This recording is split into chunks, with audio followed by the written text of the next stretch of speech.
Welcome back to Hiking with Kathleen. In today's video, I'm out on private property, and it's an area that doesn't typically get explored by people. So I'm curious to see what kinds of wildlife I might find right out here in the dead of winter. Join me today.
This creek is like a little highway.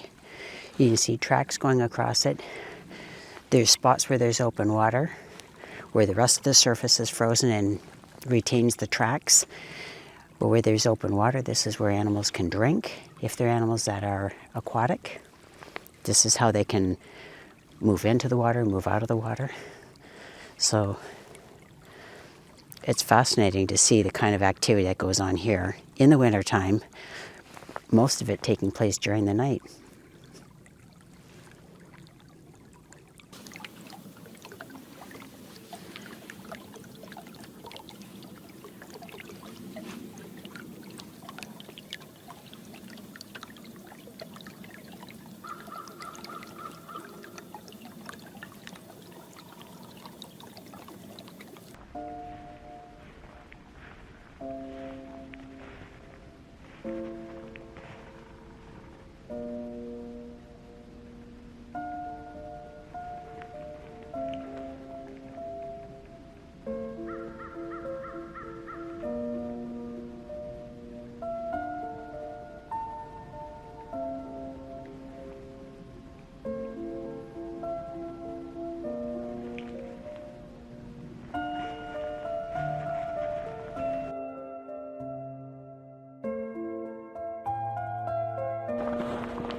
It happens. It's just one of the hazards. You fall, you brush yourself off, and you keep on going while you're exploring. Oh my gosh, I can't get over the beauty out here. It just feels amazing knowing that I'm the only one out here. And you can hear some birds that are woodpeckers. You can hear some other birds that are flying around, and crows, for instance, they're doing some mobbing behavior where they're chasing other birds of prey typically. And then seeing all of these tracks, so you know that this is a vibrant woodlot, and largely because it has a creek here that flows through it. So anyway, this has been incredibly exciting for me. I'm not finished exploring, and I'm so happy that I'm bringing you along here. One thing I noticed in recent time is the number of individuals who are viewing videos on Hiking with Kathleen on their TV and on their computer, and that's great. That's about 80% of the viewers, and that's because you can get to see the magic of the beautiful landscape and the close-up shots I get of wildlife. When you're looking at it on a smaller device, it might be the only device you have, which would be a phone or a tablet, but if you're able to see it on a television or on your computer, it gives you, I think, a much more immersive experience. So anyway, a lot of people are doing that, and I'm glad to see that. All right. I'm going to continue along this walkway along the creek and see what else there is to see.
So just walking up this incline to get back up the hill, and so I passed by that coyote scat, and you can tell it's coyote scat because there was animal fur in it. And then this kill site. This would be a cottontail. So you can see the blood, and you can see a little bit of the fur left behind. So this happened sometime, probably not last night. It doesn't look like these tracks are really fresh, but certainly within the last few days. That's the kind of activity that goes on out here in the woods as animals are seeking to get fed, right? So, well, that's okay. Coyotes are doing their job. They are the apex predator in this area, and being the apex predator, they are at the top of the food chain, and they are catching whatever it is that's possible for them. Typically, white-tailed deer are not possible for them until it comes to the fawn season, which is in the month of May and into the summer. And that's when the young are small enough to not necessarily be able to outrun a coyote, and by that time, coyotes have young to feed. This is the time of year when it is becoming very exciting because it's the coyote breeding season, so they are just, forming their relationships if they haven't already paired up. Coyotes mate for life. So this is the time of year in the month of January. We're about the last day of January right now. And their young will be born, in the next couple of months. This is also the breeding season for great horned owls. Bald eagles will also soon be nesting. So as much as there's snow on the ground, this is the start of a new year, and that is what makes it really exciting. As I wrapped up my morning at my friend Rolf's place, we visited over coffee while watching all of this bird activity. Dark-eyed juncos, American tree sparrows, and even house sparrows. You know, the ones with the dark bib. House sparrows were actually introduced to North America in about the 1800s from Europe, so they don't really belong here. And on my way home, I passed many fields which early this morning were filled with small deer herds. Now they had grazing wild turkeys. Thanks so much for joining me. See you next week.